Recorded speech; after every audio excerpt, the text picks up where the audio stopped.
क्या आपको पता है कि सिविल केस के अंदर बेल की जरूरत नहीं होती है, लेकिन कुछ हालात ऐसे होते हैं जहां सिविल केस के अंदर भी अरेस्ट हो सकते हैं और तभी आती है बेल की जरूरत। सिविल केस में कब कब बेल की जरूरत पड़ती है, कुछ लोग इस बात को लेकर बहुत ही कंफ्यूजन में रहते हैं। तो चलिए इस वीडियो में स्टेप बाय स्टेप समझते हैं। गुड डे एवरीवन, मैं गुलिस्ता एडवोकेट आपका आप सभी के अपने चैनल में खुशामदीद करती हूँ। उम्मीद करती हूँ आप सब खैरियत से होंगे।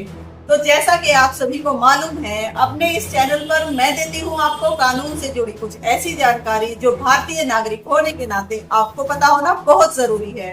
तो इसी सिलसिले में आज की हमारी वीडियो का टॉपिक है कि सिविल केस के अंदर आपको कब बेल की जरूरत होती है। देखिए, सबसे पहले बात कर लेते हैं कि सिविल केस के अंदर नॉर्मली बेल की जरूरत क्यों नहीं पड़ती है।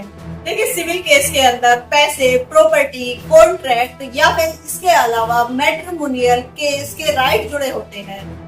तो इसीलिए सिविल केस के अंदर जेल की सजा नहीं होती है, और जब जेल की सजा नहीं होती है तो फिर बेल का तो कोई सवाल ही नहीं उठता है। लेकिन कुछ मसले जहां पर बेल बहुत जरूरी हो जाती है। तो अब हम बात करते हैं कि बेल कब जरूरी हो सकती है।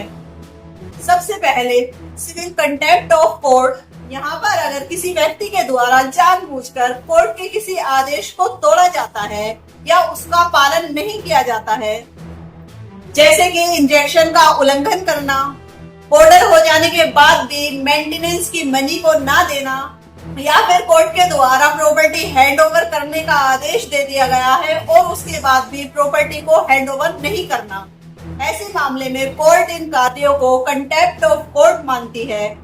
इसीलिए कोर्ट के द्वारा आपको अरेस्ट किया जा सकता है और फिर आपको उसके लिए बेल की जरूरत पड़ती है। नंबर 2 पर बात करेंगे डिक्री एग्जीक्यूशन। यहाँ पर मैटर के अंदर सिविल कोर्ट के आदेश को लागू करने के दौरान या उसके बाद अगर कोई डेटर उस पैसे का भुगतान नहीं करता है तो यहाँ पर कोर्ट उसको इस कृत्य के लिए सिविल जेल भी भेज सकती है और यहीं पर उसको अरेस्ट से छूटने के लिए बेल की जरूरत पड़ती है। नंबर 3 पर जब सिविल केस के अंदर क्रिमिनल एलिमेंट जुड़ जाए, फॉर एग्जाम्पल प्रॉपर्टी डिस्प्यूट के मामले के अंदर फोर्जरी या चीटिंग का आरोप लग जाता है, तो यहाँ पर केस तो सिविल ही है लेकिन उसके अंदर क्रिमिनल केस भी इंक्लूड हो गया और जब कोई क्रिमिनल ऑफेंस हो जाता है तो उसके लिए बेल की जरूरत पड़ती है। Number 4 matrimonial disputes. देखिए, डाइवोर्स सूट्स या मेंटेनेंस के मामले सिविल नेचर के होते हैं जो सिविल केस से जुड़े होते हैं।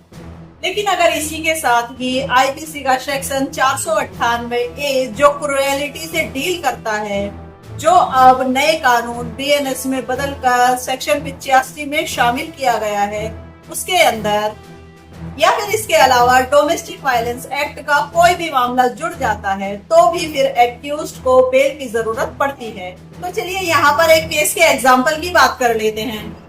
मान लीजिए ए और बी के बीच में पैसे का एक लोन एग्रीमेंट है और यहाँ पर उसके पूरे ना होने पर सिविल कोर्ट के अंदर सिविल रिकवरी सूट दायर किया जाता है और कोर्ट के द्वारा केस के लास्ट में ये आदेश दिया जाता है कि ए बी को 10 लाख रुपए चुकाएगा, लेकिन ए के द्वारा कोई भी पैसा नहीं चुकाया जाता है तो फिर कोर्ट उसको सिविल केस के अंदर सिविल जेल भेज सकता है।